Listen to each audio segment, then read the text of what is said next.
ಸತ್ಯ ಸ್ಪರ್ಶ ಕನ್ನಡ ಟಿವಿ ವೀಕ್ಷಕರಿಗೆ ಸ್ವಾಗತ ಸುಸ್ವಾಗತ.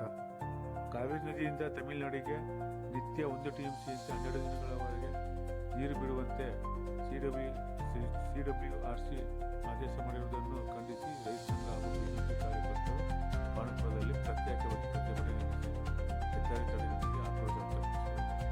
ಪಾಂಡುಪುರ ಪಟ್ಟಣದ ಡಾಕ್ಟರ್ ರಾಜ್ಕುಮಾರ್ ವೃತ್ತದಲ್ಲಿ ಬಿಜೆಪಿ ಮುಖಂಡ HM ಮಂಜುನಾಥ್ ನೇತೃತ್ವದಲ್ಲಿ ಬಿಜೆಪಿ ಕಾರ್ಯಕರ್ತರು ಹೆದ್ದಾರಿ ತಡೆ ನಡೆಸಿದ್ದಾರೆ.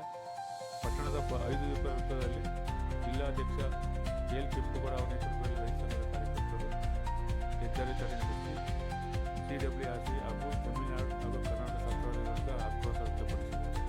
ಯಾವುದೇ ಕಾರಣಕ್ಕೂ ಸರ್ಕಾರ ತಮಿಳುನಾಡಿಗೆ ನೀರು ಹರಿಸಬಾರದು, ನಮ್ಮಲ್ಲೇ ನೀರಿನ ಕೊರತೆ ಇರುವ ಸಂದರ್ಭದಲ್ಲಿ CWRC 12 TMC ನೀರು ಬಿಡುವಂತೆ ಆದೇಶ ಮಾಡಿರುವುದು ಮರಣಶಾಸನವಾಗಿದೆ. ಹೀಗಾಗಿ ಮುಖ್ಯಮಂತ್ರಿ DK ಶಿವಕುಮಾರ್ ಅವರು ತಮಿಳುನಾಡಿಗೆ ಯಾವುದೇ ಕಾರಣಕ್ಕೂ ನೀರು ಹರಿಸದೆ ನೀರನ್ನು ನಮ್ಮ ಭಾಗದಲ್ಲೇ ಉಳಿಸಿಕೊಳ್ಳಬೇಕು. ಜೊತೆಗೆ ನಮ್ಮ KRS ವ್ಯಾಪ್ತಿಯ ಹಾಗೂ ಹೇಮಾವತಿ ವ್ಯಾಪ್ತಿಯ ಕೆರೆಕಟ್ಟೆಗಳಿಗೆ ನೀರು ತುಂಬಿಸಬೇಕೆಂದು ಅವರು ಆಗ್ರಹಿಸಿದರು.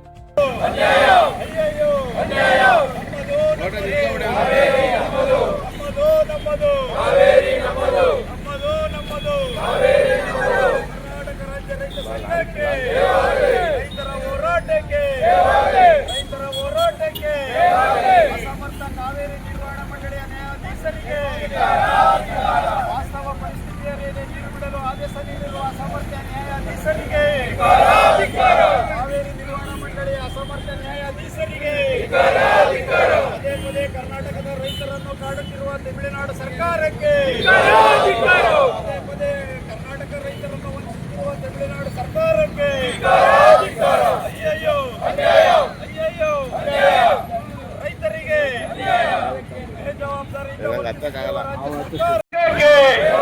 ಮಂಡ್ಯ ಜಿಲ್ಲಾ ರೈತ ಸಂಘಕ್ಕೆ ರೈತರ ಹೋರಾಟ. ಹಾಗಾಗಿ ದಯಮಾಡಿ ತಾವೆಲ್ಲರೂ ಕೂಡ ಸಹಕಾರ ನೀಡಬೇಕು. ಏನಾದ್ರೂ ಬಂದ್ಗೆ ಕರೆ ಕೊಟ್ಟಂತ ಸಂದರ್ಭದಲ್ಲಿ ತಾವೇ ಸ್ವಯಂ ಪ್ರೇರಿತವಾಗಿ ತಾವುಗಳೆಲ್ಲರೂ ಕೂಡ ಭಾಗವಹಿಸಬೇಕು. ಯಾಕಂದ್ರೆ ಕಾವೇರಿ ಇಲ್ಲ ಅಂದ್ರೆ ನಮ್ಗೆ ಕಷ್ಟ ಆಗ್ತದೆ.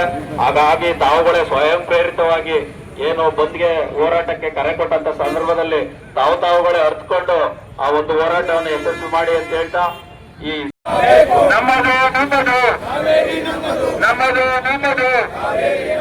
ಅವೈಜ್ಞಾನಿಕ ತೀರ್ಪು ನೀಡಿರುವ ಕಾವೇರಿ ನೀರು ನಿಯಂತ್ರಣ ಸಮಿತಿಗೆ, ಅವೈಜ್ಞಾನಿಕ ತೀರ್ಪು ನೀಡಿರುವ ಕಾವೇರಿ ನೀರು ನಿಯಂತ್ರಣ ಸಮಿತಿಗೆ ಬೇಕೇ ಬೇಕು. ಅಯ್ಯಯ್ಯೋ ರೈತರಿಗೆ ರೈತರ ಗೋರು ಕೇಳಕ ಕಾವೇರಿ ನೀರು ನಿಯಂತ್ರಣ ಸಮಿತಿಗೆ, ಅವೈಜ್ಞಾನಿಕ ತೀರ್ಪು ನೀಡಿರುವ ಕಾವೇರಿ ನೀರು ನಿಯಂತ್ರಣ ಸಮಿತಿಗೆ ಕರ್ನಾಟಕ ರಾಜ್ಯ ರೈತ ಸಂಘ, ರಾಜ್ಯ ಸರ್ಕಾರಕ್ಕೆ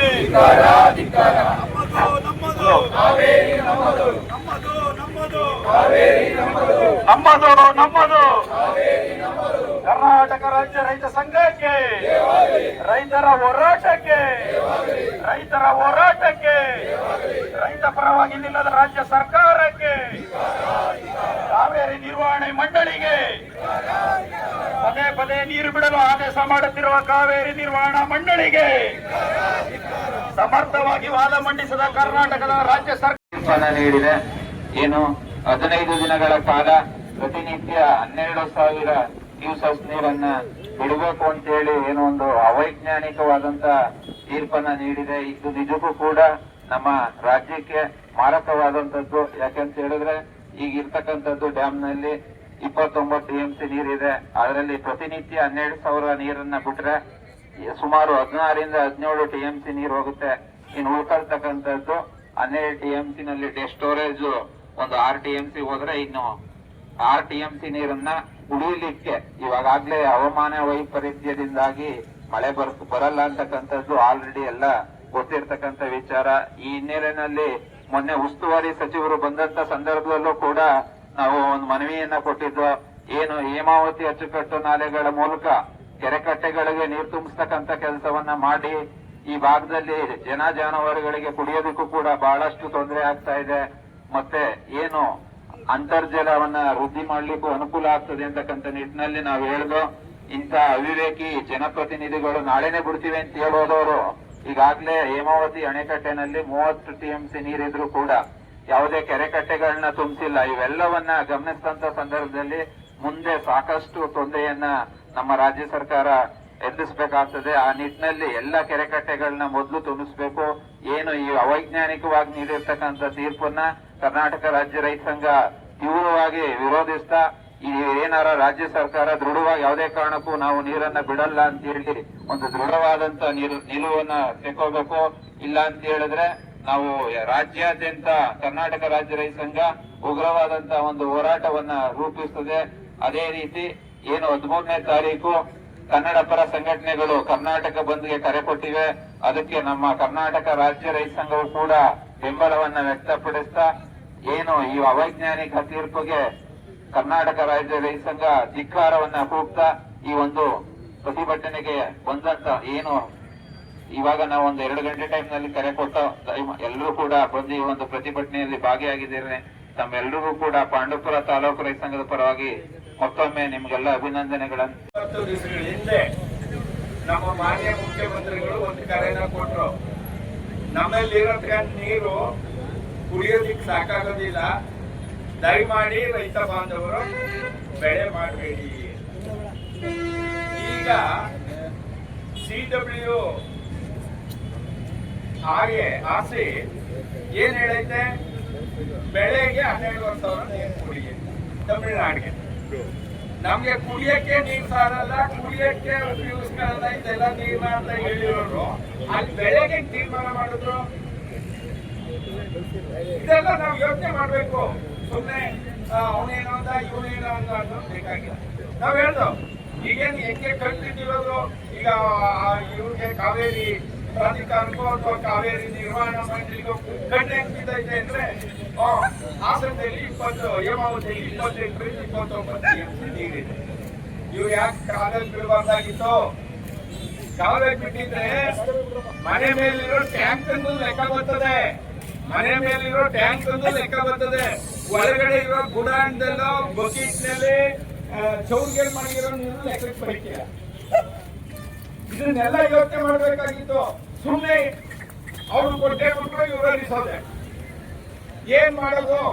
ಈಗ ನೀವು ಕುಡಿಕೆ ಅಂತ ಹೇಳಿದ್ರಿ, ಕುಡಿಕೆ ಎಷ್ಟು ದಿವಸ ಬೇಕು? ಇವತ್ತಿನ ಪರಿಸ್ಥಿತಿ ನಾವು ನೋಡಿದ್ರೆ ಇವತ್ತು ನಾವು ಆಗಸ್ಟ್ ತಿಂಗಳಲ್ಲಿ ಇದ್ದೇವೆ ಅಂತ ಕಾಣಿಸ್ತಾ ಇದ್ದದ. ಈಗ ನಾವು ಡಿಸೆಂಬರ್ನಲ್ಲೋ ಜನವರಿಲೋ ಇರೋದು ಕಾಣ್ತಾ ಇದ್ದೀವಿ. ಇವತ್ತಿನ ಪರಿಸ್ಥಿತಿ ವಾತಾವರಣ ನೋಡಿದ್ರೆ ಮಳೆ ಆಯ್ತದೋ ಆಗೋದೇ ಇಲ್ವೋ, ಅಥವಾ ನಾವು ಕಂಡರಿಯದಂತ ಭೀಕರ ಬರಗಾಲ ಬರುತ್ತೋ ಏನೋ ಗೊತ್ತಿಲ್ಲ. ಅಂತ ವಸ್ತುಸ್ಥಿತಿಯಲ್ಲಿ ನಾವಿದ್ದೀವಿ. ಇವ್ರಿಗೆ ನಾನು ಹೇಳುದು ಜವಾಬ್ದಾರಿ ಬೇಕು. ಇವತ್ತು ಹೇಮಾವತಿ ಕಾಲುವೆಗಳಿಗೆ ನೀರು ಬಿಟ್ಟು ನೀರು ಹರಿಸಿದ್ರೆ ಹಳ್ಳ ಕೊಳ್ಳ ಬಾವಿಗಳು ಅಂತರ್ಜಲ ಎಲ್ಲ ಜಾಸ್ತಿ ಆಗೋದು. ಅದು ಲೆಕ್ಕಕ್ಕೂ ಸಿಕ್ತಿರ್ಲಿಲ್ಲ. ಏನ್ ಇವ್ರು ಉದ್ಧಾರ ಮಾಡಿ ದೊಡ್ಡ ಪೂಜೆ ಮಾಡ್ಕೊಡೋರಿಗೆ ಬುದ್ಧೇ ಇಲ್ಲ. ಈಗ 8 ದಿವಸ ಬಿಡ್ಬೋದಾಗಿತ್ತು, ಯಾರು ಏನ್ ಕೇಳ್ಬೇಕಾಗಿಲ್ಲ. ಈಗ ನಾವು 8 ದಿವಸ ಆಯ್ತು ಹೋರಾಟ ಮಾಡಿ, ಅದಕ್ಕಿಂತ ಒಂದು 5-6 ದಿವಸ ಮುಂಚಿತವಾಗಿ ಬಿಡ್ಬೋದಾಗಿತ್ತು.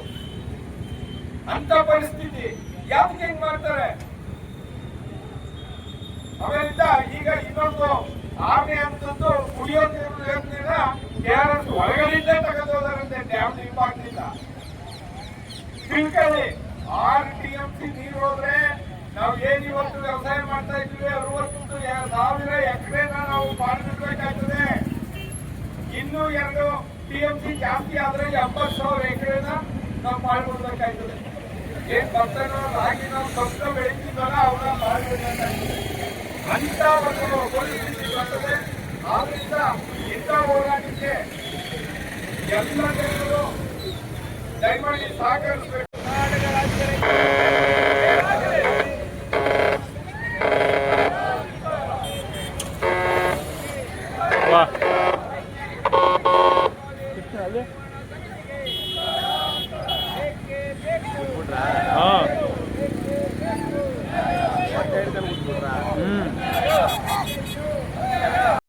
ಕರ್ನಾಟಕ ಇನ್ನಾದ್ರೂ ರಾತ್ರೋರಾತ್ರನೇ ಹೇಮಾವತಿಗೆ ಕಾಲುವೆಗಳಿಗೆ ನೀರು ಹರಿಸೋದು ಸೂಕ್ತ. ಎಲ್ಲ ಕಾಲುವೆಗಳಿಗೂ ನೀರನ್ನ ನಿರಂತರವಾಗಿ ಹರಿಸಬೇಕು ಅಂತ ಒತ್ತಾಯ ಮಾಡಿ ಇವತ್ತು ಏನ್ ಪ್ರಶ್ನೆ ನಾವು ಭಾಗಿಯಾಗಿದ್ದೀವಿ, ಇದು ಯಶಸ್ವಿ ಆಗಿದೆ. ನಿಮ್ಗೆಲ್ಲ ಧನ್ಯವಾದಗಳನ್ನ ತಿಳಿಸಿ ನನ್ನ ಮಾತು ಮುಗಿಸ್ತೀನಿ. ನಮಸ್ತೆ.